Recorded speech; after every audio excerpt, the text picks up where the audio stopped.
हाय, आप लोगों को उद्धार स्किल पॉइंट में स्वागत है। और आज मैं आप लोगों के लिए कुछ इम्पोर्टेंट क्वेश्चन क्लास 7 से रिलेटेड लाया हूँ, जो टर्न 2 को देखते हुए बनाया गया है। और मैं आशा करता हूँ कि ये क्वेश्चन आप लोगों के बहुत ही काम की होगी। और मैं आज ओनली फॉर आप लोग को क्वेश्चन ही एक्सप्लेन करूँगा, क्योंकि अगर मैं इसका सॉल्यूशन के साथ आता हूँ तो मुझे इस वीडियो को बनाने में आई थिंक 10 आवर लग जाएगा। तो अगर आप लोग ये क्वेश्चन को बनाएंगे और इससे कोई भी डाउट अगर होती है तो आप निसंकोच हमसे कमेंट के द्वारा पूछ सकते हैं। और ये उद्धार स्किल पॉइंट दरभंगा है, जो आपको ऑफलाइन और ऑनलाइन दोनों की सुविधा प्रदान करते हैं। और हमारे यहाँ CBSE, BSEB,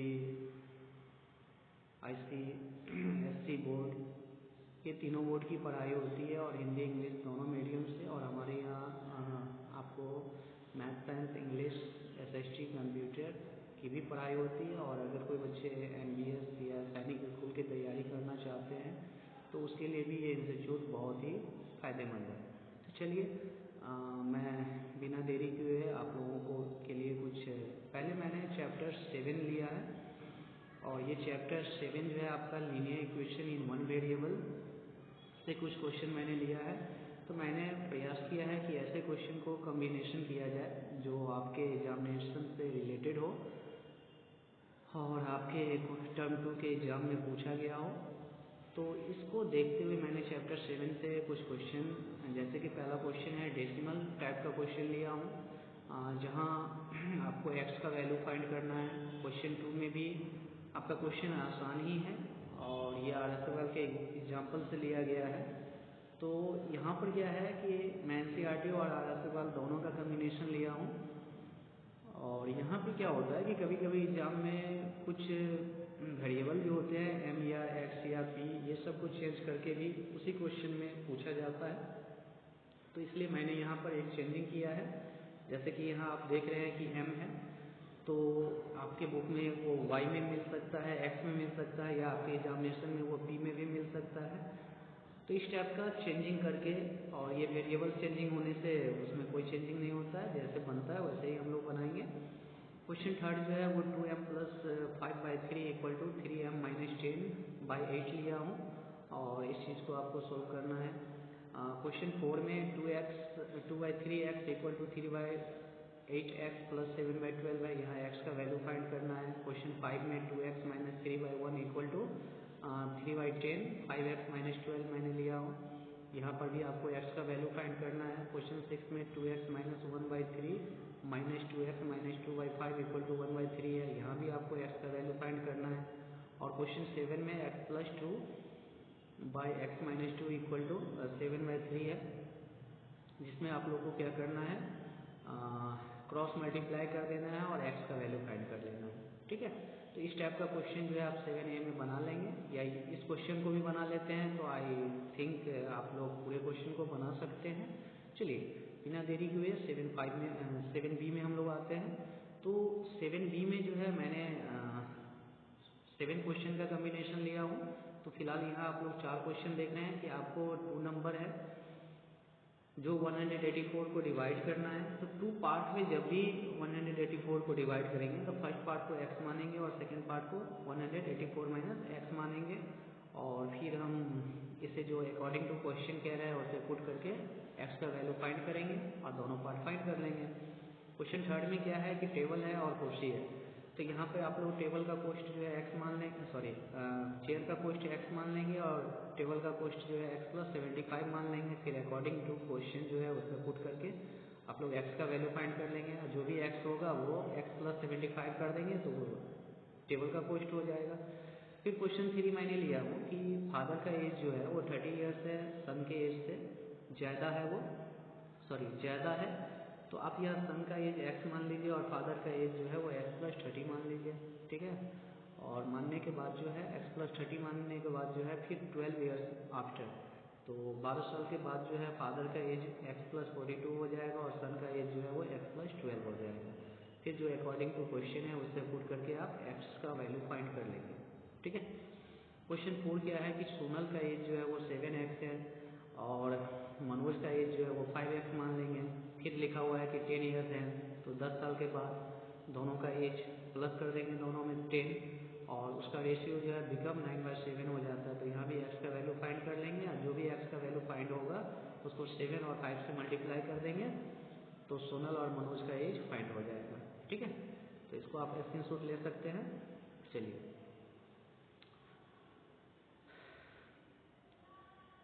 फिर मैंने इसी चैप्टर से रिलेटेड क्वेश्चन लिया है कि सुमित्रा जो है, सुमित्रा के पास 34 रुपीज़ है और सुमित्रा के पास 34 रुपीज़ है और वो 50 पैसा और 25 पैसा के कम्बिनेशन में है। तो बताइए कि नंबर ऑफ 25 पैसा कितने होंगे और 25 पैसा कितने होंगे, जबकि यहाँ पे लिखा हुआ है कि 25 जो है वो ट्वाइस है, यानी डबल है 5 पैसे कॉइन से। तो इसको भी अकॉर्डिंग टू क्वेश्चन आप लोग पुट करके नंबर ऑफ कॉइन निकाल लेंगे। फिर क्वेश्चन 6 क्या है कि राजू जो है वो 19 ईयर्स यंगर है अपने कजन से। तो यहाँ राजू का एज जो है वो x + 19 हो जाएगा और कजन का एज जो है वो x हो जाएगा आफ्टर 5 ईयर्स। तो दोनों में +5 कर देंगे और अकॉर्डिंग टू क्वेश्चन पुट कर देंगे, क्योंकि इसका रेशियो बिकम 2/3 हो जाता है। यहाँ भी x का वैल्यू फाइंड करेंगे जो कि कजन का एज हो जाएगा और x + 19 जो है वो राजू का एज हो जाएगा। क्वेश्चन 7 मैंने लिया है कि आफ्टर 12 ईयर्स, 12 साल के बाद जो है 12 ईयर्स 12 साल के बाद जो है वो 3 टाइम्स हो जाता है। आफ्टर 12 ईयर्स 12 साल के बाद मनोज का एज जो है वो क्या हो जाता है, 3 गुना हो जाता है। और फिर जो है old age he was 4 years ago, यानी 4 साल पहले जो एज था उसका वो 3 गुना हो जाता है 12 साल के बाद। तो उसका प्रेजेंट एज निकालना है, तो यहाँ भी एक्स पुट करके हम लोग बनाएंगे। ठीक है, ये क्वेश्चन थोड़ा सा हार्ड है और आई थिंक ये क्वेश्चन अक्सर एग्जाम में पूछ दिए जाते हैं, तो इस टाइप के क्वेश्चन आप लोग जरूर बनाएंगे। क्वेश्चन 8 में क्या है कि इन द एग्जामिनेशन, एक एग्जामिनेशन है, ठीक है, उस एग्जामिनेशन में स्टूडेंट को 40% मार्क्स की ज़रूरत है और स्टूडेंट जो है क्या करते हैं 185 लाते हैं और 15 नंबर से वो फेल हो जाते हैं। तो यहाँ पे हमें टोटल मार्क्स निकालना है। तो यहाँ पर टोटल मार्क्स को हम लोग x मान लेंगे और टोटल मार्क्स x मानने के बाद जो है x का 40% जो है 185 और +15 हो जाता है, यानी 200 हो जाता है। तो यहाँ x का वैल्यू फाइंड कर लेंगे, आई थिंक 500 होगा। ठीक है, चलिए, इसके बाद मैंने सिंपल इंटरेस्ट से कुछ क्वेश्चन लिया है और सिंपल इंटरेस्ट आप लोग जानते हैं कि बहुत ही इंपॉर्टेंट क्वेश्चन होता है और हर एग्जामिनेशन में पूछा जाता है। तो पहला क्वेश्चन मैंने लिया है और एक चीज़ और भी याद रखेंगे कि इस बार का जो भी क्वेश्चन सेट होगा वो बहुत ही आसान होगा और इसलिए मैंने आसान क्वेश्चन और हार्ड क्वेश्चन दोनों का कम्बिनेशन लिया हूँ। लेकिन आप लोग ज़्यादातर प्रयास कीजिए कि फॉर्मूला बेस्ड क्वेश्चन जो है उस पर ज़्यादा फोकस कीजिए। तो चलिए, चैप्टर 12 में क्या है कि सिंपल इंटरेस्ट जो है चैप्टर से है क्या कि प्रिंसिपल जो है वो 6000 है। ठीक है, शांता क्या करता है, बैंक से 6000 रुपीज़ जो है वो लेता है और उसको 12% की दर से लेता है और ये 3 ईयर्स और 8 मंथ में रिटर्न करता है। तो सबसे पहले आप इसका सिंपल है कि SI फाइंड कर लीजिए और SI फाइंड करने के बाद अमाउंट फाइंड कर लीजिए। ठीक है, क्वेश्चन 2 में क्या है, क्वेश्चन 2 में क्या है कि हरी जो है ना वो 12,600 रुपीज़ जो है मनी लेंडर से लेता है 15% की दर से और 3 साल के बाद उसको रिटर्न कर देता है। तो पहले तो आप SI फाइंड कीजिए, अमाउंट फाइंड कीजिए और अमाउंट जो है वो अमाउंट में क्या करता है कि 7,070 रुपीज़ देता है और बाकी एक बकरी दे देता है, तो बकरी का दाम निकालना है। तो इसके लिए आप पहले SI फाइंड कीजिए, फिर अमाउंट फाइंड कीजिए और जो अमाउंट फाइंड हो जाएगा उसमें से 7,070 को सब्ट्रैक्ट कर देंगे। ठीक है, क्वेश्चन 3 में क्या है कि सम ऑफ मनी बिकम 8/5, यानी अमाउंट जो है वो 8/5 हो जाता है। तो 8/5 हो जाता है तो यहाँ पर आप अमाउंट को 8x/5 मान लीजिए, क्योंकि प्रिंसिपल को आप यहाँ पर x मानेंगे और ये टाइम जो है वो आपका 5 ईयर्स है। तो आपको इंटरेस्ट का रेट फाइंड करना है, तो R = SI × 100/P × T कर देना है। ठीक है, उसके बाद क्वेश्चन 4 मैंने हार्ड क्वेश्चन का कम्बिनेशन लिया हो और वैसे ये क्वेश्चन अक्सर एग्जाम में पूछे जाते हैं। तो डिवाइड आपको करना है 3600 को 2 पार्ट में। तो पहला पार्ट x हो जाएगा, दूसरा पार्ट जो है वो क्या हो जाएगा, पहला पार्ट x हो जाएगा, दूसरा पार्ट जो है वो 3600 - x हो जाएगा। फिर उसका जो है 10%, एक पे 9% है तो एक्स वाले पे 9% पर एनम, टाइम जो है वो 1 ईयर है। तो ये दोनों का एक में R9 रखकर दूसरे पार्ट में R को जो है 10 रखकर SI फाइंड कर लेंगे, दोनों SI को प्लस करेंगे और इक्वल टू 333 लिखेंगे, x का वैल्यू फाइंड कर लेंगे। ठीक है, तो वही आपका फर्स्ट पार्ट हो जाएगा और सेकंड पार्ट फाइंड करने के लिए 3600 में से x को सब्ट्रैक्ट कर लेंगे। ठीक है, क्वेश्चन 4 हो गया। क्वेश्चन 5 क्या है कि आपको प्रिंसिपल दिया हुआ है और अमाउंट दिया हुआ है। तो प्रिंसिपल और अमाउंट अगर दिया हुआ है तो SI पहले आप फाइंड कर लीजिए। तो SI फाइंड करने के लिए क्या करेंगे, तो प्रिंसिपल में से अमाउंट में से प्रिंसिपल को सब्ट्रैक्ट कर लेंगे तो SI आपका फाइंड हो जाएगा। और SI फाइंड होने के बाद आपका रेट दिया हुआ है। ठीक है, तो रेट दिया हुआ है तो time equal to SI into 100 by P into R कर देंगे, जो कि टाइम फाइंड हो जाएगा। इसी चैप्टर से और भी मैंने क्वेश्चन लिया है और ये क्वेश्चन है क्या कि एट द रेट % पर एनम will be sum double itself in 10 year. तो ये क्वेश्चन अक्सर पूछे जाते हैं, तो इस क्वेश्चन पे आप लोग ज़्यादा फोकस करेंगे। इस टाइप के क्वेश्चन ऑब्जेक्टिव में अक्सर आते हैं। तो यहाँ क्या है कि अमाउंट जो है वो 2x है। ठीक है, अमाउंट क्या है 2x है और प्रिंसिपल को हम लोग x मान लेंगे और SI भी जो है वो अमाउंट माइनस जब हम प्रिंसिपल करते हैं तो x ही हो जाता है क्योंकि ये डबल है। तो SI जो है वो आपका x हो जाता है, टाइम आपका जो है वो 10 ईयर्स है, प्रिंसिपल भी आपका x हो जाता है। ठीक है, तो आपको रेट फाइंड करना है तो R equal to SI into 100 by P into T कर देना है, R फाइंड हो जाएगा। ठीक ना। क्वेश्चन नंबर 7 में क्या है, प्रिंसिपल और अमाउंट दिया हुआ है, टाइम निकालना है। ठीक है, जबकि रेट भी आपके पास दिया हुआ है तो पहले तो आप SI फाइंड कर लेंगे, अमाउंट में से प्रिंसिपल को सब्ट्रैक्ट करेंगे, SI फाइंड हो जाएगा। और SI जब फाइंड हो जाएगा तो सिंपल आप टाइम के फॉर्मूला पे पुट कीजिए, निकल जाएगा। सेम क्वेश्चन आपका 8 भी है, इसमें क्या है तो उसमें टाइम निकालना था और इसमें रेट निकालना है। ठीक है, तो SI को क्या करेंगे, SI निकालने के लिए जो ये 4734 है इससे जो है प्रिंसिपल को सब्ट्रैक्ट कर लेंगे, SI फाइंड हो जाएगा। और जब SI फाइंड हो जाएगा तो रेट का फॉर्मूला यूज कर लेंगे, SI into 100 by P into T। ठीक है, उसके बाद कुछ ऑब्जेक्टिव मैंने लिया है, फिल इन द ब्लैंक कि अमाउंट इक्वल टू क्या होता है, तो प्रिंसिपल प्लस SI होता है, सिंपल इंटरेस्ट PRT बाई 100 होता है। और इसी क्वेश्चन को मैंने ऑब्जेक्टिव में डाल दिया है कि कितने % पर एनम की दर से डबल हो जाएगा। तो सेम क्वेश्चन 6 ही है लेकिन ये ऑब्जेक्टिव में है। ठीक है, अब आइए कि 15C से मैंने कुछ क्वेश्चन लिया है कि आपको प्रूव करना है। तो प्रूव करने से पहले भी एक क्वेश्चन है आपका, और ये क्वेश्चन क्या है कि दो साइड ट्रायंगल का 5 और 9 दिया हुआ है। तो 5 और 9 दिया हुआ है, थर्ड साइड हमको निकालना है। तो हमेशा याद रखना है कि सम ऑफ टू साइड जो होता है वो हमेशा थर्ड साइड से बड़ा होता है, छोटा होता है। क्या होता है, स्मॉलर होता है। तो यहाँ 5 + 9 जो है वो 14 हो जाएगा। तो थर्ड साइड जो भी आएगा वो 14 से लेस देन होगा। ठीक है, तो आप लिख सकते हैं लेस देन 14।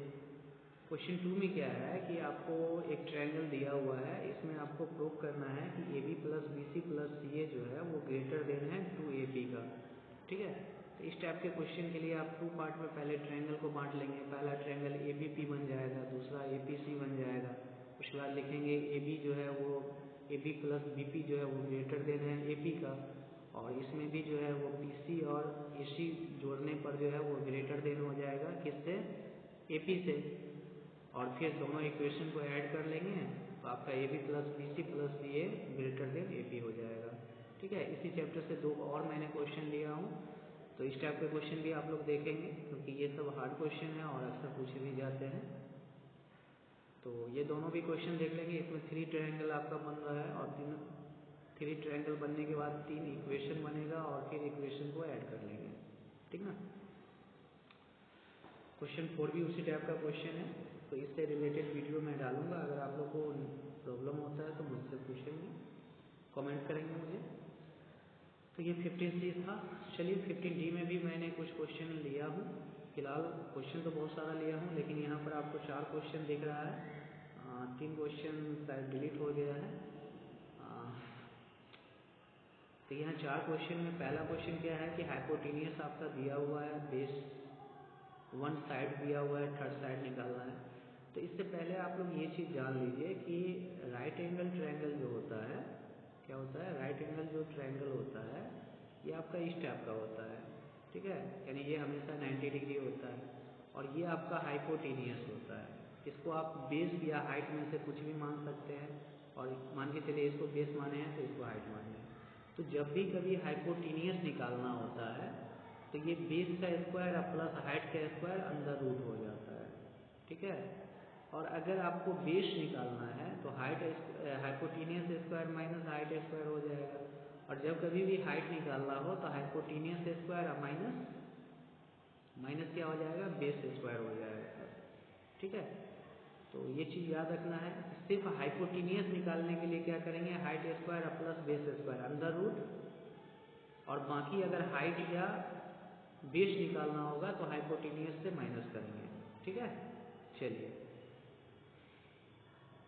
तो इसी चैप्टर से इसी टाइप के क्वेश्चन जो है, तो आपको यहाँ पे हाइपोटेनियस दिया हुआ है, एक साइड दिया हुआ है, अदर साइड निकालना है तो रूट के अंदर क्या हो जाएगा 7.5 का स्क्वायर और माइनस 4.5 का स्क्वायर, उसको सोल्व कर लेंगे, 3rd साइड आपका फाइंड हो जाएगा। क्वेश्चन 2 में क्या है, उसी फॉर्मूला पे पुट करेंगे, जैसे कि आप hypotenuse square equal to base square plus height square के फॉर्मूला पे इसको पुट कर देंगे। इसमें हाइपोटेनियस 39 को मान लेंगे, बेस मान के चलिए 50 मान लीजिए, हाइट 36 मान लीजिए और दोनों का स्क्वायर को करके इक्वल कर देंगे, LHS RHS का इक्वल हो जाएगा। क्वेश्चन 3 जो है फर्स्ट वाले पैटर्न पर ही है, हाइपोटेनियस दिया हुआ है और 1 साइड दिया हुआ है, अदर निकालना है तो 6 का स्क्वायर माइनस 4.5 का स्क्वायर अंडर रूट करके, और हम इसका नहीं हाइपोटेनियस निकालना है इसलिए आप क्या करेंगे, दोनों को प्लस करेंगे, ठीक है, यानी एक बेस दिया हुआ और एक हाइट दिया हुआ है तो 6 का स्क्वायर प्लस 4.5 का स्क्वायर रूट के अंदर और प्लस कर देंगे, हाइपोटेनियस फाइंड हो जाएगा। और ये जो लेडर वाला क्वेश्चन है ये सब बहुत ही इंपॉर्टेंट होता है कि एक लेडर है, ठीक है, क्या है, एक लेडर है जो कि 5 मीटर लॉन्ग है, क्या है ये 5 मीटर लॉन्ग है। जैसे मान के चलिए एक वॉल है और ये वॉल आपका 4.8 है और ये आपका 5 है और ये आपका बेस निकालना है, ठीक है। तो ये बेस जो आपको निकालना है तो x इक्वल टू क्या हो जाएगा, रूट के अंदर 5 का स्क्वायर और माइनस 4.8 का स्क्वायर, ठीक है, और इसको सोल्व कर देंगे, आपका फुट निकल जाएगा, ठीक है। चलिए नेक्स्ट क्वेश्चन, हाँ 3 क्वेश्चन और भी है लेकिन ये क्वेश्चन इसमें नहीं आ रहा है, चलिए ठीक है आगे होगा। हम कॉन्ग्रेंसी पर चलते हैं। हमारे पास एक ट्रायंगल दिया हुआ है और इसको हमें कॉन्ग्रेंस करना है जैसा कि आप पिक्चर में देख रहे हैं, और अगर ये क्वेश्चन में प्रॉब्लम होता है तो इससे रिलेटेड वीडियो है मेरा, वो वहाँ पे आप कॉन्ग्रेंसी चैप्टर पढ़ सकते हैं या देख सकते हैं कि किस तरह से सोल्व किया जाता है। नेक्स्ट और भी एक और क्वेश्चन है जो कि कॉन्ग्रेंसी चैप्टर से भी लिया गया है कि आपका जो है PT जो है PA जो है परपेंडिकुलर है AB पे और QB जो है परपेंडिकुलर है वो भी AB पे और PA QB का इक्वल है, तो प्रूफ कीजिए कि ट्रायंगल OAP जो है वो ट्रायंगल OBQ का इक्वल है। और फ्रॉम सिम्प्लिसिटी से ये दोनों जब कॉन्ग्रुएंस हो जाएगा तो OA इक्वल टू OB हो जाएगा, ठीक है। तो ये भी वीडियो आपको मिल जाएगा। उसके बाद आपको ये प्रूव करना है कि ये आइसोसेलेस ट्रायंगल है, ठीक है। तो आइसोसेलेस ट्रायंगल है ये भी प्रूव करना है, ये भी क्वेश्चन आपको जो है उस पर मिल जाएगा, यूट्यूब पे मिल जाएगा, मेरे चैनल पे आप देख सकते हैं वहाँ से कि किस तरह से ये प्रूफ होगा कि ये आइसोसेलेस ट्रायंगल है। क्योंकि मैं सभी क्वेश्चन को प्रूव करूँगा तो काफ़ी टाइम होगा और ये वीडियो बहुत ही लंबी बन जाएगी। चलिए क्वेश्चन 5 में क्या है, इस टाइप के क्वेश्चन तो 100% रहता ही है, बहुत सारे एग्जाम में रहता है, या तो ये क्वेश्चन रहेगा या इसी पैटर्न पे एक और क्वेश्चन है वो रहता है कि इसमें आपको एक आइसोसेलेस ट्रायंगल है ABC और यहाँ पे आपको पहले तो कॉन्ग्रुएंस कर लेना है दोनों ट्रायंगल को और उसके बाद जो है वो BE जो है वो CF फ्रॉम सिम्प्लिसिटी से जो है ये कॉन्ग्रुएंस हो जाएगा, तो इससे भी रिलेटेड वीडियो आपको मिल जाएगा, ठीक है।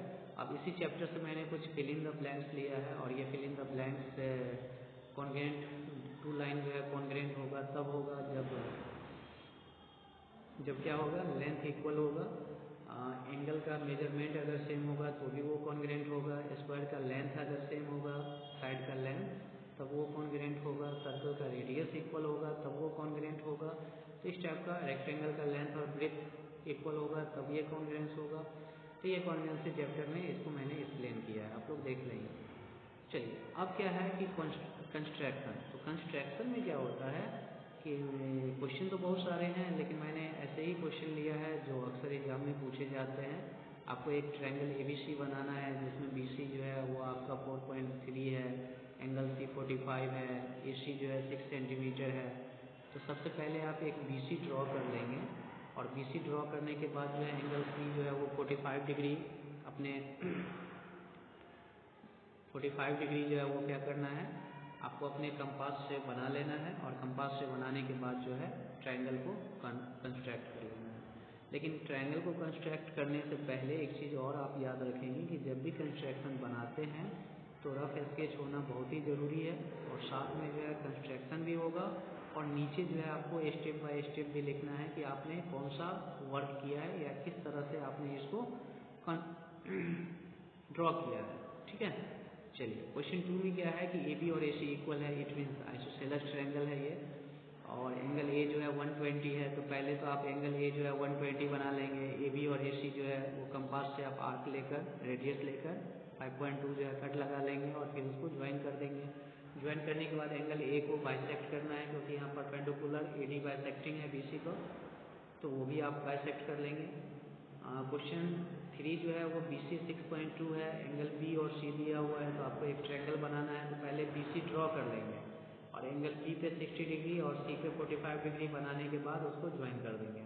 ठीक है, क्योंकि इस पर बना पाना संभव नहीं है, आप लोग बनाएंगे। अगर प्रॉब्लम होता है तो आप हमसे कमेंट कर सकते हैं। चलिए नेक्स्ट क्वेश्चन मैंने लिया है ट्रायंगल ABC जो है, BC जो है दिया हुआ है, एंगल B और C दोनों ही इक्वल है, इट मीन्स ये आइसोसेलेस ट्रायंगल है। तो आइसोसेलेस ट्रायंगल है, BC आपका दिया हुआ है, तो BC पे क्या कीजिए, B और C जो है एंगल 30 डिग्री बना लीजिए और दोनों को ज्वाइन कीजिए। जहाँ पे कट रहा है उसको आप C मान लीजिए, सॉरी A मान लीजिए। ठीक है, और यहाँ पर ट्रायंगल ABC जो है ना वो क्या हो जाएगा, आइसोसेलेस ट्रायंगल हो जाएगा। AB और AC एक दूसरे का AB और AC जो है वो आपका एक दूसरे का इक्वल हो जाएगा। और कह रहा है कि क्या ऑब्जर्व कर रहे हैं, तो ये आइसोसेलेस ट्रायंगल बन रहा है। ठीक ना, चलिए नेक्स्ट क्वेश्चन क्या है कि AB 7 सेंटीमीटर है, A जो है 45 है और C जो है वो 75 है। तो यहाँ क्या है कि AB आपका 7 सेंटीमीटर, पहले आप AB ड्रॉ करते हैं। तो AB जो ड्रॉ करते हैं तो इसके लिए आपको एंगल A चाहिए और एंगल B चाहिए। तो एंगल A तो दिया हुआ है, एंगल B नहीं दिया हुआ है। तो एंगल B जो है हम क्या करेंगे, A और C को जोड़कर 180 से जो है B को फाइंड कर लेंगे और B जब हमारा फाइंड हो जाएगा तो AB पे जो है A जो है 45 और B जो है वो 60 डिग्री ड्रॉ करके जहाँ वो जो लेंथ तो नहीं दिया हुआ, जहाँ पे ये ज्वाइन होगा उसको ज्वाइन कर देंगे। फिर आपका नेक्स्ट क्वेश्चन क्या है, BC जो है वो दिया हुआ है 4.8 और एंगल C जो है 90 डिग्री दिया हुआ है और AB जो है वो 6.3 दिया हुआ है। तो आपको एक राइट एंगल ट्रायंगल ड्रॉ करना है। और लास्ट क्वेश्चन है, ये भी आपको एक राइट एंगल ट्रायंगल ड्रॉ करना है जिसका वन साइड 3.5 दिया हुआ है और हाइपोटेन्यूज जो है वो 6 सेंटीमीटर दिया हुआ है। ठीक है, आप लोग ड्रॉ कर लेंगे। चलिए उसके बाद चैप्टर 18 से मैंने कुछ क्वेश्चन लिया है और इससे रिलेटेड बहुत सारे वीडियो जो है आपको यूट्यूब पे मिल जाएगा, मेरा बनाया हुआ इस चैनल पे है और इसमें इस क्वेश्चन को सोल्व किया गया है कि इंग्लिश अल्फ़ाबेट का कौन सा 3 लेटर है जिसके पास 2 रोटेशनल और 2 लाइन ऑफ सिमेट्री होते हैं। रोटेशनल ऑर्डर 2 और लाइन ऑफ सिमेट्री, जैसे कि H आप देखिएगा, I देखिएगा, X देखिएगा। तो यहाँ पर क्या है कि 2 लाइन ऑफ सिमेट्री भी होता है और साथ में 2 रोटेशनल ऑर्डर भी होता है। फिर कहा है क्या कि ट्रेपीजियम के पास लाइन ऑफ सिमेट्री होता है। हाँ भाई होता है, लेकिन ट्रेपीजियम 2 तरह का होता है, एक तो आइसोसेलेस होता है, तो आइसोसेलेस के पास होता है। ठीक है, और जो एस्केलेन है उसके पास लाइन ऑफ सिमेट्री नहीं होता है, ये हमेशा याद रखिएगा। तो लिखिएगा कि जितने भी ट्रेपीजियम है सबके पास नहीं होता है, सिर्फ आइसोसेलेस ट्रायंगल के पास होता है। और क्वेश्चन नंबर 6 में मैंने लिया है कि सेमी सर्कल जो है, तो सेमी सर्कल जो होता है हाफ ऑफ सर्कल होता है, तो इसके पास एक ही लाइन ऑफ सिमेट्री होता है और वो क्या होता है, परपेंडिकुलर बाइसेक्टर होता है। ठीक है, और इसका रोटेशनल ऑर्डर 0 होता है, यानी इसको रोटेट हम करेंगे तो ये रोटेशनल में जो है वो 0 यानी ये नहीं होगा। और नेक्स्ट क्वेश्चन 7 है कि ज्योमेट्रिकल फिगर बताइए, तो ये एक्सीलेंट ट्रायंगल ले लीजिएगा क्योंकि इसके पास लाइन ऑफ सिमेट्री नहीं होते हैं और रोटेशनल ऑर्डर भी नहीं होते हैं। उसके बाद है कि हाउ मैनी लाइन, तो ये पिक्चर आप देख रहे हैं इसमें 2 लाइन ऑफ सिमेट्री है और सिर्फ 2 रोटेशनल ऑर्डर है, जबकि आर एस अग्रवाल में आंसर में लिखा हुआ है कि 3 रोटेशनल ऑर्डर है, बट इसके पास सिर्फ 2 रोटेशनल ऑर्डर है, ठीक ना। चलिए उसके बाद चैप्टर 19 से मैंने कुछ क्वेश्चन लिया है जो कि ऑब्जेक्टिव टाइप क्वेश्चन है कि क्यूबॉइड के पास कितने फेस होते हैं, कितने एज होते हैं, कितने वर्टेक्स होते हैं, तो ये सब आप हमेशा याद रखिए। उसके बाद ट्रू फॉल्स है, तो ट्रू फॉल्स से भी सिलेंडर के पास कितने वर्टेक्स होते हैं इससे रिलेटेड, कोन के पास कितने 1 वर्टेक्स होते हैं, तो ये ट्रू फॉल्स है और इससे रिलेटेड जो है वीडियो है और आप लोग खुद भी जो है इसको बना सकते हैं, ठीक है। तो इसको स्क्रीनशॉट ले लीजिए। चलिए ये 19 से रिलेटेड है। 19 से और भी मैंने क्वेश्चन लिया है कि 19 में कभी कभी क्या होता है कि बॉक्स दे देता है number of face, number of vertex, number of edge लिखना होता है, तो ये फर्स्ट क्वेश्चन से ही रिलेटेड है लेकिन ये पैटर्न अलग है, तो आप लोग इसको फिल कर लेंगे कि कितने फेस हैं, कितने वर्टेक्स है, कितने एज हैं। और इस चैप्टर से कुछ डिफिनेशन भी लिया जाता है, जैसे 1D फेस क्या होता है, 1D फिगर, तो 1D का मतलब होता है 1 डायमेंशन, जिसके पास सिर्फ एक ही डायमेंशन होता है उसे हम लोग, जैसे लाइन हो गया, सॉरी लाइन सेगमेंट हो गया, तो इसके पास एक ही लेंथ होता है, इसलिए ये 1D फिगर है। और 2D में क्या होता है, 2 डायमेंशन होता है, जैसे लेंथ है, ब्रेथ है। और 3D में क्या होता है कि 3 डायमेंशन होता है, जैसे लेंथ है, ब्रेथ है और हाइट है। और सॉलिड का डिफाइन लिख लेना है और क्यूबॉइड का डिफाइन याद कर लेना है, ठीक है। चलिए अब जो मेन चैप्टर है वो आपका 20 है, और 20 बहुत ही हार्ड भी है, मेंसुरेशन है, नंबर ऑफ क्वेश्चन भी बहुत सारे हैं और मैंने प्रयास किया है कि ऐसे क्वेश्चन का कम्बिनेशन लिया जाए जो बच्चे के काम का हो। और बहुत सारे स्कूल में इसी टाइप के क्वेश्चन पूछे जाते हैं, जैसे कि find the height of triangle region having an area, area दिया हुआ है, बेस दिया हुआ है और आपको हाइट फाइंड करना है। तो यहाँ पे मैं आपको थोड़ा सा रोकूंगा कि आप हमेशा याद रखिए, क्या याद रखना है आपको, आप हमेशा ये याद रखिए कि ये जो राइट एंगल ट्रायंगल होता है, ठीक है, इसका जो फॉर्मूला होता है वो 1/2 बेस इंटू हाइट होता है, ठीक है, बेस इंटू हाइट होता है, तो बेस इंटू हाइट होता है, ठीक ना। तो बेस इंटू हाइट जो होता है, तो यहाँ पर ये आपका हाइपोटेनियस है, ये आपका बेस है और ये आपका हाइट है, ठीक है। अगर ये राइट एंगल ट्रायंगल नहीं भी है, अगर इस टाइप का भी ट्रायंगल है, तो आपको पहले हाइट फाइंड करना होगा, या हाइट दिया हुआ रहेगा, बेस दिया हुआ रहेगा, तब जब भी हाइट और बेस दिया होगा तो हम इस फॉर्मूला का यूज करेंगे 1/2 इंटू बेस इंटू हाइट। और इससे रिलेटेड मैंने वीडियो भी डाला हूँ कि ट्रायंगल का एरिया जो है एक ही फॉर्मूला से नहीं निकलता है, राइट एंगल ट्रायंगल है तब 1/2 बेस इंटू हाइट होगा, कभी कभी इक्विलैटरल ट्रायंगल होता है तो √3/4 इंटू a² होता है, कभी क्या होता है कि एक्सीलेंट ट्रायंगल होगा या आइसोसेलेस ट्रायंगल होगा, तो उस कंडीशंस में हम क्या करेंगे, जब भी आइसोसेलेस ट्रायंगल होता है या एक्सीलेंट ट्रायंगल होता है तो सबसे पहले हम S फाइंड करते हैं, और ये S फाइंड करने के लिए क्या करते हैं हम लोग, S फाइंड करने के लिए क्या करते हैं कि A, B और C को जोड़ देते हैं, यानी ABC जो साइड है वो जोड़ के 2 से डिवाइड कर देते हैं। और फिर इसका एरिया फाइंड करने के लिए क्या करते हैं, इसका एरिया फाइंड करने के लिए फिर हम लोग इसका एरिया फाइंड करने के लिए क्या करते हैं, रूट के अंदर जो है वो क्या हो जाता है, S हो जाता है, फिर S माइनस A हो जाता है, फिर S माइनस B हो जाता है और फिर S माइनस C हो जाता है। और इस फॉर्मूला पे पुट करके हम निकालेंगे जब हमको तीनों साइड दिया रहेगा, ठीक है, जब भी तीनों साइड दिया होगा तो हीरोज फार्मूला का यूज करेंगे, ठीक ना। चलिए तो अब हम क्वेश्चन देखते हैं। तो क्वेश्चन में क्या है कि यहाँ पर आपके पास हाइट है और बेस है, सॉरी एरिया है और बेस है, आपको हाइट निकालना है तो 1/2 बेस इंटू हाइट वाले फार्मूला पे पुट करके हाइट फाइंड कर लेंगे। क्वेश्चन 2 भी उसी पैटर्न पे है, लेकिन यहाँ पर क्वेश्चन क्या है कि 1/2 डायगोनल 1 इंटू डायगोनल 2 होता है रोम्बस का, तो एक डायगोनल दिया हुआ है, दूसरा डायगोनल फाइंड करना है, तो इसको फॉर्मूला पे पुट कर देंगे। क्वेश्चन 3 भी क्या है कि क्वेश्चन नंबर 3 में आपको क्या करना है, पहले हाइट को फाइंड कर लेना है, क्या करना है, पहले हाइट को फाइंड कर लेना है। और हाइट फाइंड करने के लिए आपको क्या करना होगा, पहले हाइपोटेनियस का स्क्वायर और माइनस जो है वो बेस का स्क्वायर करेंगे रूट के अंदर, फिर उससे हाइट फाइंड होगा और हाइट फाइंड होने के बाद 1/2 इंटू बेस इंटू हाइट के फॉर्मूला पे पुट करके उसको सोल्व कर लेंगे। ठीक है। क्वेश्चन नंबर 4 जो है हम लोग हीरोज फार्मूला पे बनाएंगे, क्योंकि ए दिया हुआ है, बी दिया हुआ है और ऑल्सो सी भी दिया हुआ है। तो ए, बी और सी दिया हुआ है तो हीरोज फार्मूला से हम लोग फाइंड कर लेंगे।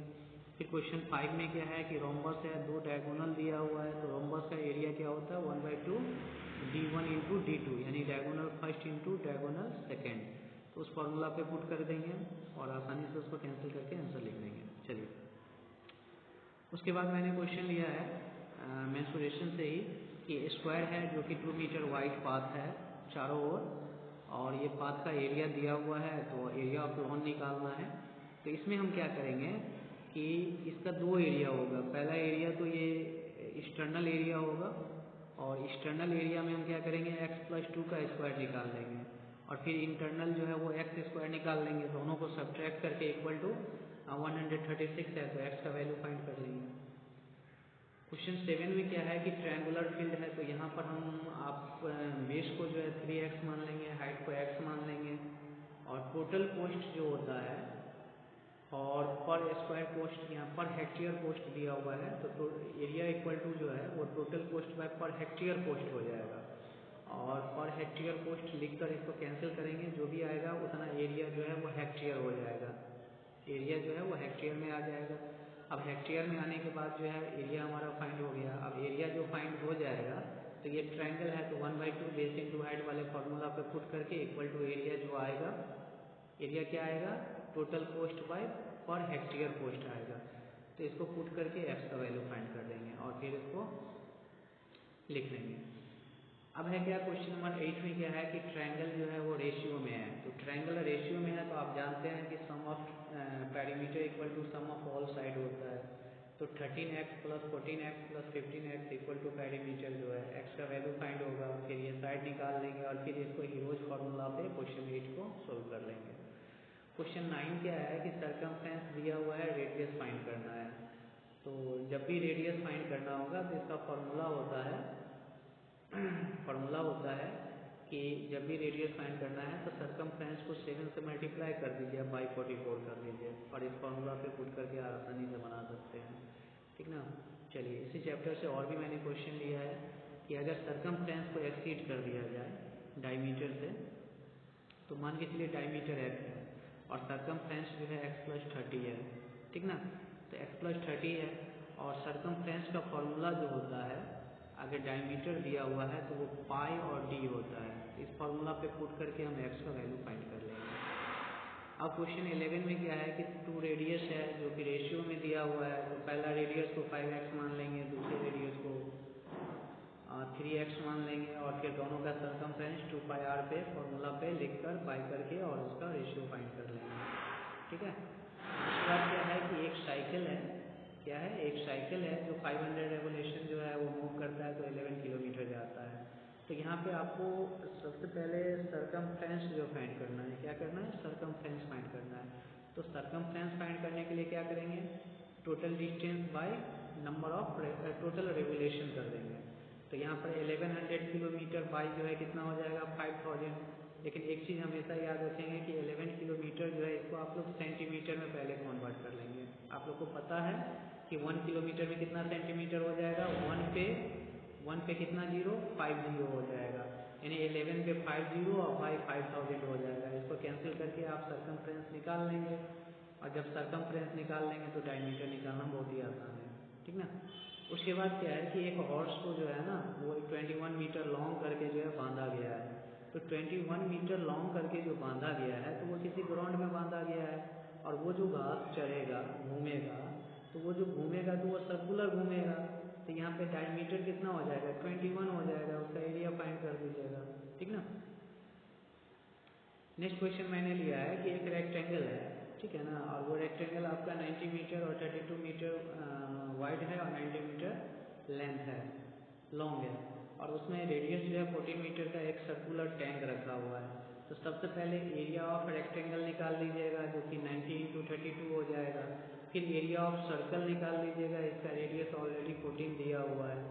ठीक है, और एरिया ऑफ रेक्टेंगल में से एरिया ऑफ सर्कल को घटा दीजिएगा। ठीक है, क्वेश्चन 15 मैंने लिया है कि हॉर्स को जो है ना एक 60 मीटर और 40 मीटर का क्या है एक रेक्टेंगुलर पार्क है, उसमें एक कॉर्नर पे उसे बांध दिया जाता है। तो एक कॉर्नर पे अगर बांध दिया जाता है तो ये बताइए, क्या बताइए, तो आपको ये बताना है इसमें ट्रायंगुलर है।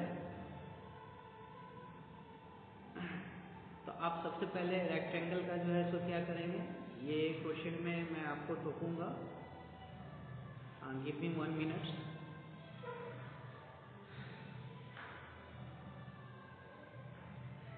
इस क्वेश्चन में हम क्या करेंगे, सबसे पहले जो है एक रेक्टेंगल बनाएंगे।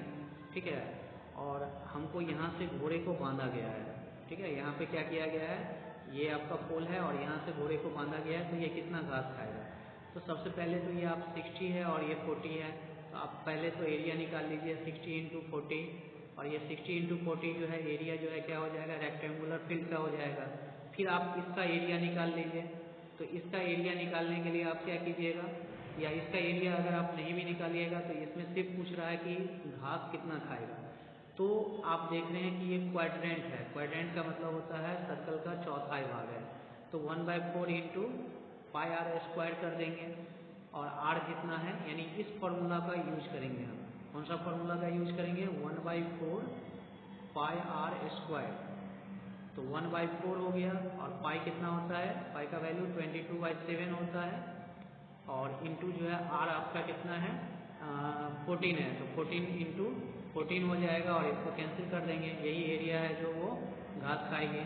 ठीक ना, चलिए।